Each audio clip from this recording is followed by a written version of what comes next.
A lot of devs are not sure which AI is the best for their project. Is it Claude, Codex, Gemini, or Cursor? This is why in this video I want to share my experience with them and what are pros and cons of each of them.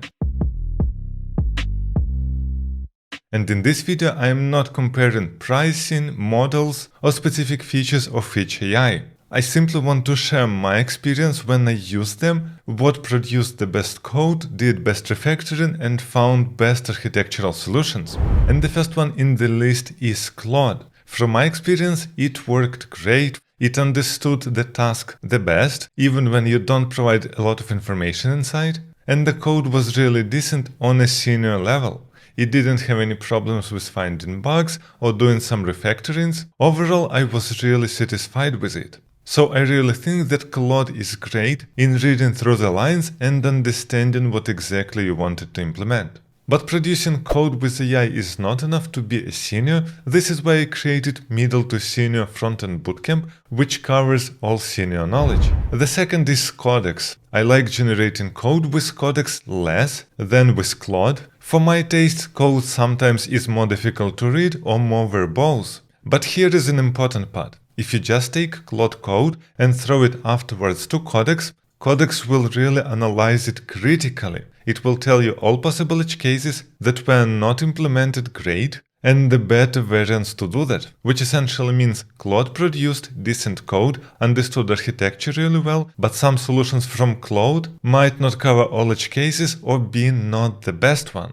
But here is another problem. When you are doing this review with Codex, it leads to the problem that it overfocuses on edge cases. Sometimes it can say that the code is really bad, but when you realistically think about it, it is thinking about edge cases which almost never happen. So you need to be aware of that. So overall it produces decent code. I didn't really like quality of it, but I really like critical thinking of Codex. And secondly, for me Codex was always quite pushy and sometimes really liked to lead in the wrong way. But it explains it like it is completely true and correct, so keep that in mind. The third here is Cursor. It is less popular than first two, but I would say it is quite decent. In my experience, it didn't read through lines, it just generated code. This code was not bad, it was decent. It was not on the perfect level, but it was quite supportable. The main problem is when you are not given a lot of requirements to Cursor, it didn't produce good results. Only when I specified the whole feature fully, covering all needed edge cases, only then I got decent outcome. But if you are aware of this problem, then it is quite a decent solution. So from my taste, Cursor is a good executor, but not a good planner or giving you great solutions. And the last one here is Gemini. I basically used it only in the chat to generate small pieces of code. And that worked just fine. When you're out of tokens and you just need to generate some small piece, it worked for me quite well.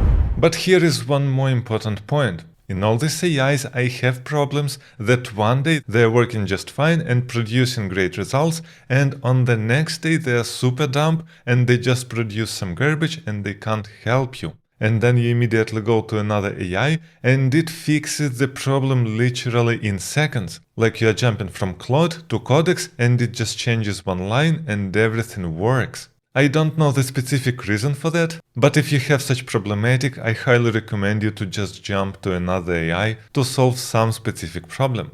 And the last thing to keep in mind, I am not comparing here specific models, but just AI tools and overall feeling and code produced, which I did during working with them. And if you are serious about becoming a senior developer and using AI to its fullest, I highly recommend you my middle to senior front-end bootcamp, where we're covering passing interviews, algorithms, architecture, testing, improving your code, and much more. You can find the link to it under the video.